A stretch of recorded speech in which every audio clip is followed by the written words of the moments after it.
अच्छा, इस वक्त मेरे लेफ्ट पे इंडियन ऑक्युपाइड कश्मीर है और मेरे राइट पर आज़ाद कश्मीर है।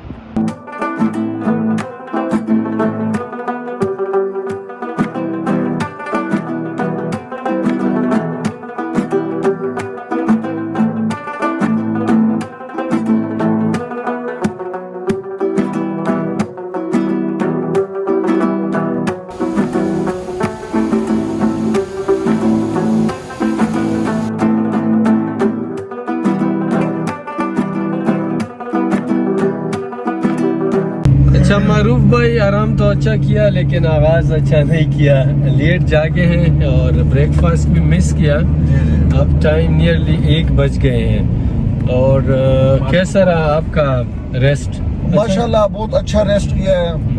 हकीकत ये है कि हम लोगों ने नमाज भी कज़ा पढ़ी है और अभी हम 1 बजे नीलम वैली की तरफ इंशाल्लाह चल पड़े हैं। तो इंशाल्लाह 4-5 घंटे में इंशाल्लाह नीलम वैली पहुंच जाएंगे और बहुत खूबसूरत जगह आपको दिखाएंगे इंशाल्लाह।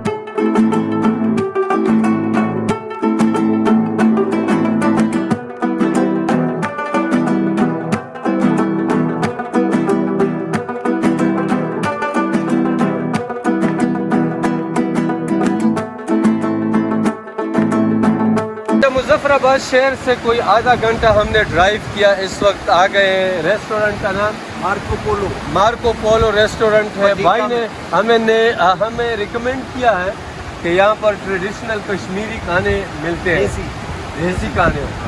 अच्छा, यही हमारा ब्रेकफास्ट भी होगा, लंच भी होगा। और बताते चले कि ये रिवर है नीलम रिवर।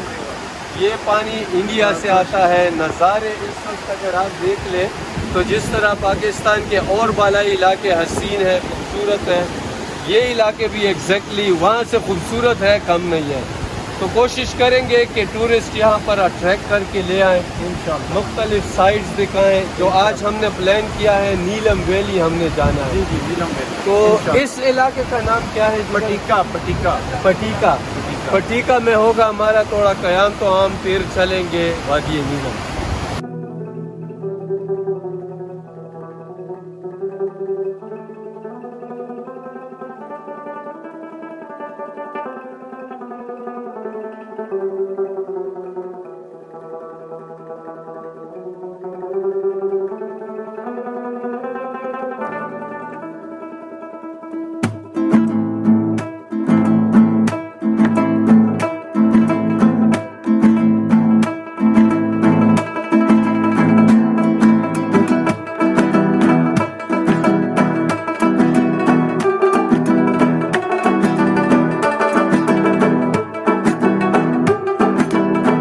अच्छा, इस वक्त आप देख सकते हैं हमारे बैक पे नीलम झेलम हाइड्रो पावर जो है, नीलम झेलम हाइड्रो पावर प्रोजेक्ट, ये 969 मेगावाट है। ये चाइना की कंपनी है CGGC और CMEC, उन्होंने इस पे काम किया है। इस पे कंसल्टेंट जो था नेस्पाक था, NDC। ये कितनी बिजली प्रोवाइड करेगी? ये 969 मेगावाट ये कर रहा है। अच्छा, ये इसकी एंट्रेंस है नीलम झेलम की, नौसेरी है। ये जाके गिरता है पानी थ्रू टनल छतर क्लास। तकरीबन इसकी जो टनल की लेंथ है वो 46 किलोमीटर है। और ये PBM टनल बोरिंग मशीन जो परचेज की गई थी उसके थ्रू इसकी टनल बनी हुई है।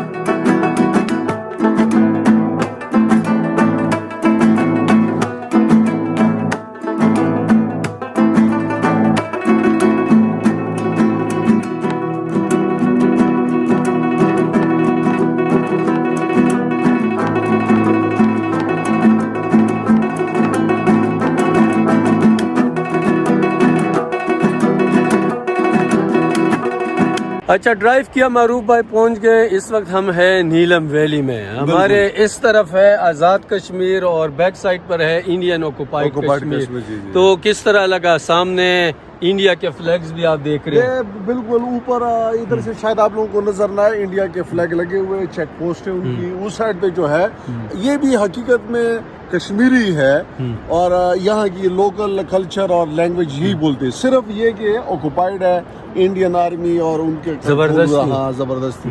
बाकी यही लोग है जो इधर बोलते हैं, वो भी वही लोग है।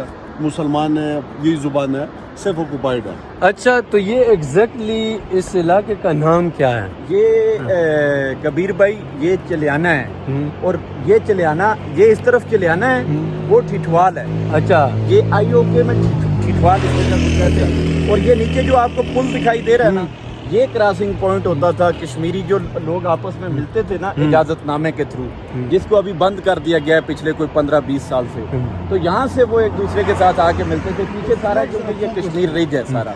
अच्छा, आप तो इधर के लोकल हैं, ज़्यादा बेहतर जानते होंगे। इधर उधर के रिलेटिव्स भी होंगे जो कि अभी उनका आना जाना बंद हुआ होगा। बिल्कुल, ये रिश्तेदार हैं आपस में, बहुत करीबी खून के। मतलब एक भाई इधर रह रहा है तो दूसरा भाई सामने वाली तरफ रह रहा है, चाचाजाद भाई, इसी तरह कज़न वगैरह बाकी रिलेटिव, ये तकसीम करके रखा हुआ है हमें। हिंदुस्तान ज़बरदस्ती यहाँ पे कब्जा करके बैठा हुआ है। हम चाहते हैं कि ये यहाँ से जाए और राय शुमारी के तहत जो क्या है ना, हम पाकिस्तान की तकमील में अपना किरदार अदा करें। इंशाल्लाह बहुत जल्द हो जाएगा, अब काम इंशाल्लाह जारी है। बहुत हम इसको बिल्कुल, इस खिते में हिंदुस्तान को बिल्कुल बर्दाश्त नहीं कर सकते।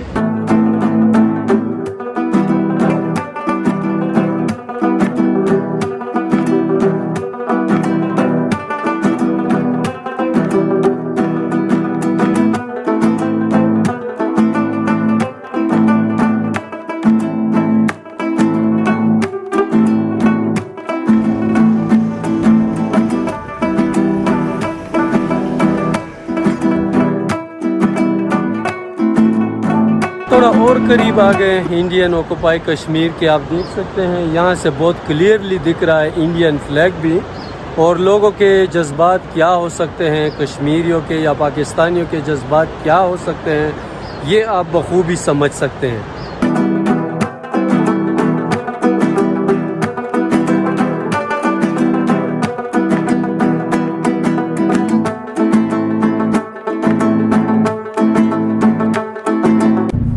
मारूफ भाई, इस वक्त आप ड्राइव कर रहे हैं लाइन ऑफ कंट्रोल। जी जी बिल्कुल। राइट साइड पे है इंडियन ऑक्युपाई कश्मीर, लेफ्ट पे ये जो ड्राइव कर रहे हैं आप आज़ाद कश्मीर में। तो इस ट्रिप से ये फ़ायदा भी मिलता है कि पाकिस्तान का जोग्राफियाई इंफॉर्मेशन हासिल करना अगर हो तो भी ज़्यादा मालूमात हासिल हो सकती है। बिल्कुल बिल्कुल। ये देखिए बस साथ साथ एक साइड पे इंडिया, एक साइड पे पाकिस्तान है। और अच्छी बात यह है कि यहाँ पर अमन और अच्छे तरीके से रह रहे हैं। उसकी एक वजह ये कि उधर भी कश्मीरी मुसलमान है, इधर भी कश्मीरी मुसलमान है, तो इसलिए अमन से रह रहे हैं।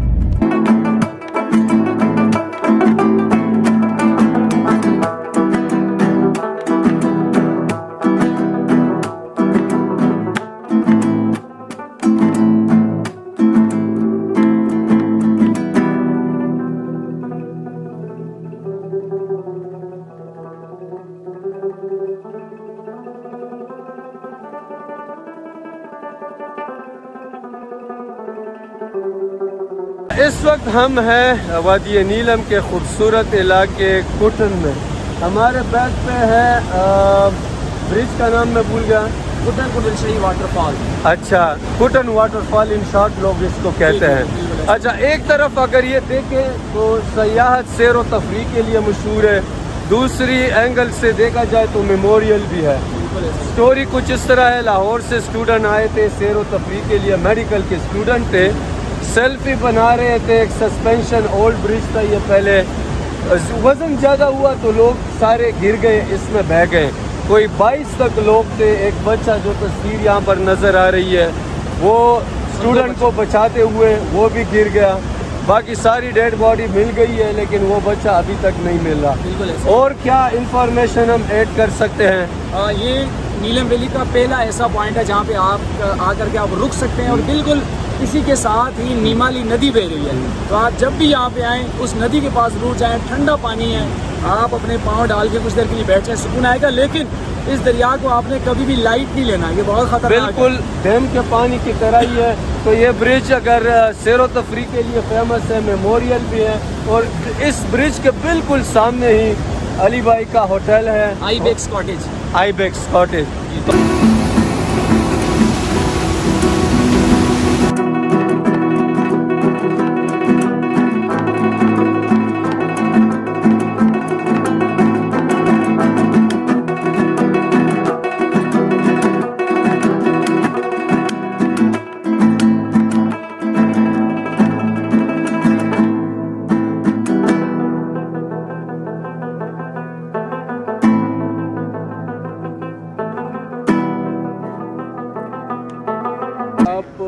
भाई हमें किधर लाए हैं। अली भाई ज़रा हम बताएं, हमारे बैग पे एक रिजॉर्ट है जो कि लोग समझते हैं कि ये भी हम लाजमी दे के यहाँ ज़रूरी है जी, क्या भाई। खास बात है? ये जो हमें नज़र आ रहा है ये बेसिकली इसको जागरण रिजॉर्ट कहते हैं, बहुत मशहूर है पाकिस्तान पूरे में।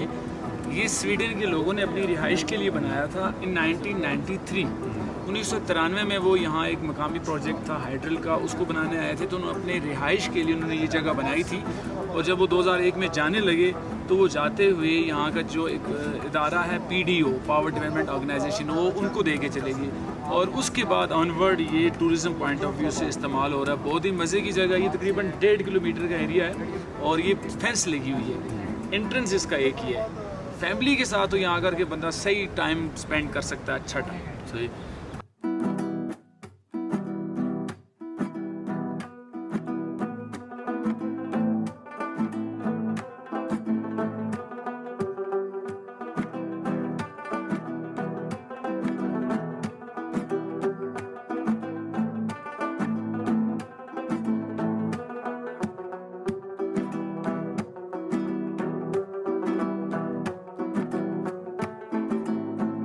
भाई बहुत खुशी हुई, मुलाकात हुई नीलम वैली में, आपने रिसीव किया, हमें बड़ा अच्छा लगा। अच्छा, नीलम वैली के बारे में थोड़ा हमें बताइएगा। इस वक्त हम हैं एग्जैक्टली कुटन जिस वैली में। जी जी। तो नीलम वैली कहाँ तक है, इसमें सीनिक स्पॉट कौन से हैं? सही। तो जो सयाह रुख करेंगे नीलम वैली का, हमें अट्रैक्ट करना चाहिए, हमें बताना चाहिए, दिखाना चाहिए। अब तो टाइम शॉर्ट है क्योंकि हमने ज़्यादा विजिट तो नहीं किया और ना कर पाए। आप सिर्फ फिर वैली। हाँ, नेक्स्ट टाइम हम आएंगे।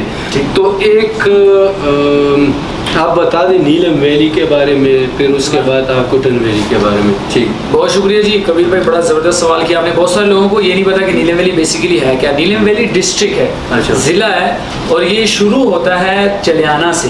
चलियाना से लेकर के ताओबड़ तक सड़क है। अगर आप ना किसी में सिर्फ एक ही वैली में चलें तो चलियाना से ताओबड़ तक आपको जाने में 10 घंटे तो एटलीस्ट लगते ही हैं। सही है। मेन अट्रैक्शन की बात की जाए तो चलियाना जो पहला पॉइंट हमारा पड़ता है वो है पाक इंडो व्यू पॉइंट। हर आने वाला टूरिस्ट वहाँ पे ज़रूर रुकते हैं। उसकी बड़ी वजह यह है कि दोनों तरफ में आपको फौजें नज़र आती हैं। एक तरफ पाकिस्तान आर्मी अपने झंडों के साथ खड़ी है और बिल्कुल सामने कुछ ही फीट के फासले पर इंडियन आर्मी मौजूद है। ये एक ज़बरदस्त पॉइंट है। और उसके बाद आप आगे की तरफ चलें तो फिर आपको कुटन वैली, जो कि बड़ी वैली है, कुटन वैली की मशहूर जगह जो है वो है कुटन कुडल शाही वाटरफॉल, जहाँ पे अभी हम बैठे हुए हैं। बिल्कुल कुटन कुडल शाही वाटरफॉल के सामने ही हमारा आईबेक्स रिजॉर्ट भी है। आप यहाँ पे जब भी आएँ, ठंडी हवा में 360 व्यू है, चाय बैठ के ज़रूर पिएँ। इसके बाद बाबून वैली है। बाबून वैली जो कि लिंक करती है कुटन और केरन के दरमियान, बहुत ही खूबसूरत अमेजिंग प्लेस है, मेडोज है। और उसके बाद आप अपर वैली में चले जाएं तो केरन, अपर नीलम, उसके साथ साथ दवारियाँ से होते हुए रतिगली आप जा सकते हैं। और उसके बाद शारदा। शारदा के बारे में अगर कोई प्रोग्राम आप करें तो मेरा ख्याल है 2 घंटे तो शारदा को लग जाएंगे। सही। क्योंकि शारदा बेसिकली हिस्टोरिकल प्लेस है। शारदा हिंदू मत में एक देवी का नाम है। सही। और उसी देवी की जन्मभूमि शारदा में है, जो कि आप जाके देख सकते हैं। खंडरात अभी तक मौजूद हैं। शारदा के बाद जो अगला पॉइंट है वो है केल। केल बेसिकली आप कह सकते हैं कि एक मकाम ऐसा है जहाँ से 3 रास्ते अलग हो जाते हैं। बेस कैंप की हैसियत हासिल है। केल से आप अड़ंकेल भी जा सकते हैं। केल से आप शौंटर वैली जा सकते हैं, जहाँ आगे जाके चिट्टा कट्ठा लेके, और केल से एक रास्ता ताओबड़ की तरफ भी जाता है। तो ये मैं लुब्बे लबाब आपके सामने मैंने रख दिया। ये मेन अट्रैक्शंस हैं, ताओबड़, अड़ंकेल और चिट्टा कट्ठा।